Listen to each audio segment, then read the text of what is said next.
I have 3 things that I want you to think about for you to become or to define the success that you want to have in real estate.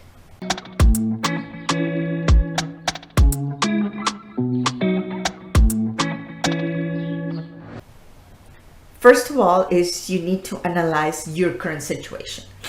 What kind of situation do you have today? Like, do you have equity in your home? Do you even have a home? Do you plan to, buy a home or maybe get something that you can rent out? What is the current situation that made you think that you want to become a real estate investor? That is the first thing. The second thing is you need to think long term. I believe that a lot of people that want to get into just flipping homes, they go for the very short term reward. This is what we have in the world. The world has become instant gratification for everybody.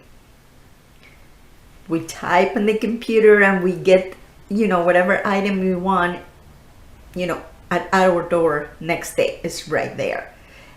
Everything is on the internet you can search for.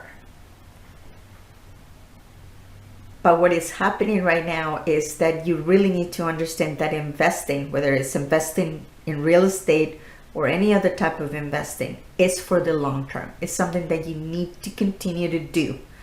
But you have to have a goal in mind with your investing. So if you're going to acquire a property, what is the purpose of it? How is that going to make your life easier?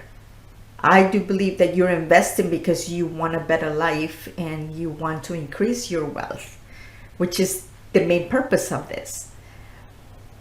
So what is the real reason for you to have this property?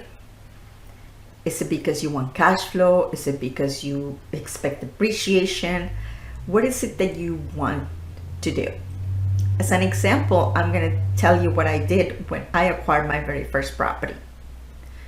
I knew that the only thing I wanted, it was for a renter to provide some of my mortgage, to cover some of my mortgage. And I was looking for that specific property. I ended up buying a home that it was already separated in 2. I said that rent, and I didn't even know what the rents were for. I just wanted that rent to cover a portion of my mortgage to help me breathe financially. So that's all I did, and all the renovations, everything that I did was geared towards accomplishing that goal. So what is your goal? So think about it now. If you're just a beginner, this is something that I want you to think now. Even if you can't start until later, but just think, if I'm going to be a real estate investor, what do I want to accomplish with it? So I hope this helped. See you soon.